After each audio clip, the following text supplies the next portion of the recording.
Assalamualaikum warahmatullahi wabarakatuh.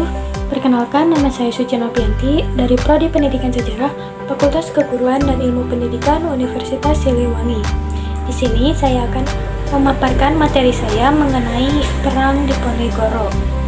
Perang Diponegoro merupakan perang yang terjadi antara Pangeran Diponegoro beserta pengikutnya, yaitu masyarakat dari Pulau Jawa, melawan kolonialisme dari Belanda. Perang Diponegoro ini merupakan perang yang merugikan bagi pihak Belanda karena menguras pasukan serta aset dari Belanda gitu. Tak terkecuali juga masyarakat Indonesia gitu ya, mereka juga sangat dirugikan oleh perang ini. Pangeran Diponegoro merupakan putra dari Sultan Hamengkubuwono III dengan seliraja yang bernama Raden Ayu Mangkarawati, putri dari Bupati Pacitan. Jadi Pangeran Diponegoro itu ibunya itu bukan dari seorang permaisuri gitu ya, melainkan dari seorang seliraja. Pangeran Diponegoro nama kecilnya itu Raden Mas Antawirya. Nah, Pangeran Diponegoro itu sejak kecil tinggal bersama neneknya di Tegarrejo bernama Raden Ageng. Jadi Pangeran Diponegoro itu enggan masuk ke istana gitu, karena di istana itu banyak hal-hal negatif seperti persekongkolan, kemerosotan akhlak, lalu juga pengaruh budaya barat yang negatif gitu ya. Pada bulan Mei 1825, pihak Belanda itu menancapkan tonggak-tonggak kayu gitu, untuk pembuatan jalan kereta api melewati makam leluhur Pangeran Diponegoro, yang pembuatannya itu akan dibuat dari Yogyakarta ke Magelang. Nah, Pangeran Diponegoro itu merasa marah gitu ya, makam leluhurnya itu akan dijadikan jalan tanpa meminta izinnya gitu. Lalu kemudian pada bulan Juli, 20 Juli, pihak Belanda itu mengirimkan serdadu-serdadu untuk menangkap Pangeran Diponegoro. Nah, tetapi tidak berhasil. Namun pihak Belanda berhasil merebut Tegarrejo. Nah, setelah peristiwa tersebut, Pangeran Diponegoro itu melakukan pemberontakan. Dengan terjadinya pemberontakan yang dilakukan oleh Pangeran Diponegoro, kekuasaan pihak Belanda di Jawa Tengah dan di Jawa Timur itu mulai terancam. Lalu pada akhir tahun 1825, para pemberontak itu merasa tidak akan mampu gitu ya melawan pihak Belanda gitu. Lalu pada tahun 1826, kekuatan pasukan Belanda itu cukup memadai gitu, namun kurang dimanfaatkan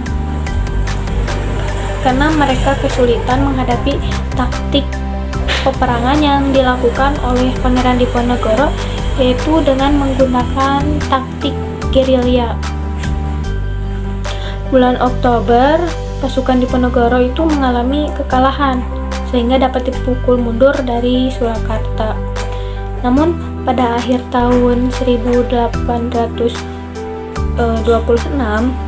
pihak pemerintah Belanda tidak dapat maju dan Pangeran Diponegoro masih menguasai sebagian dari Jawa Tengah.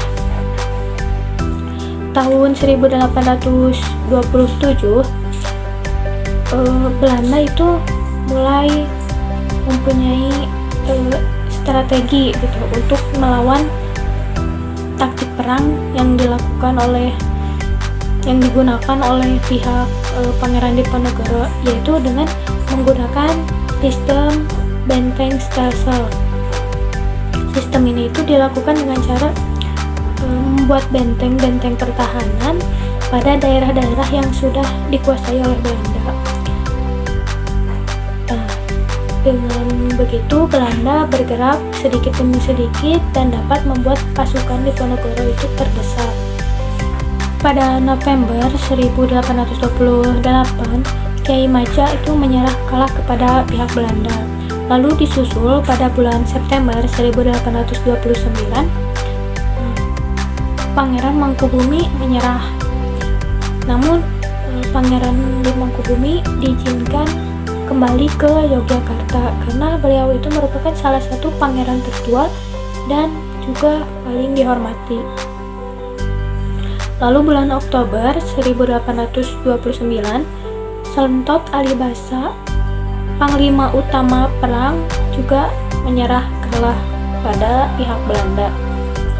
Panglima utama perang, Selentot Alibasa ini kemudian menjadi anggota tentara kolonial dan mempertahankan pangkat komandannya. Lalu tahun 1831, Selentot Alibasa itu berangkat ke Sumatera Barat untuk berjuang demi Belanda melawan kaum Padri. Perang Diponegoro yang dilakukan ini merugikan kedua belah pihak dan memakan banyak korban.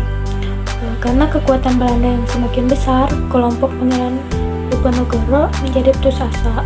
Satu persatu pimpinan tentara Pangeran Diponegoro itu seperti Kiai Maja, Selentot Alibasa ditangkap. Lalu Belanda itu menawarkan perjanjian gencatan senjata. Pangeran Diponegoro yang semula tidak mau kekeh tidak mau berunding, siap demi keselamatan pasukan dan pengikutnya. Pangeran Diponegoro itu menegosiasikan persyaratan bahwa keluarga dan para pengikutnya itu harus dibebaskan. Di pihak Belanda, 8.000 tentara Eropa dan 7.000 berkebangsaan Indonesia tewas, sedangkan 200.000 orang Jawa telah meninggal dan penduduk Yogyakarta telah berkurang setengahnya. Akhirnya pada 28 Maret 1830, Pangeran Diponegoro itu siap berunding dengan Jenderal de Kock di Magelang. Nah, perundingan ini juga merupakan salah satu taktik Belanda. Pangeran Diponegoro yang tidak bersenjata benar-benar ditangkap. Lalu Belanda kemudian mengasingkan Pangeran Diponegoro ke Makassar. Dan tahun 1855 itu Pangeran Diponegoro meninggal. Baik, mungkin sekian gitu ya pemaparan materi saya mengenai Perang Diponegoro. Kurang lebihnya mohon maaf. Wassalamualaikum warahmatullahi wabarakatuh.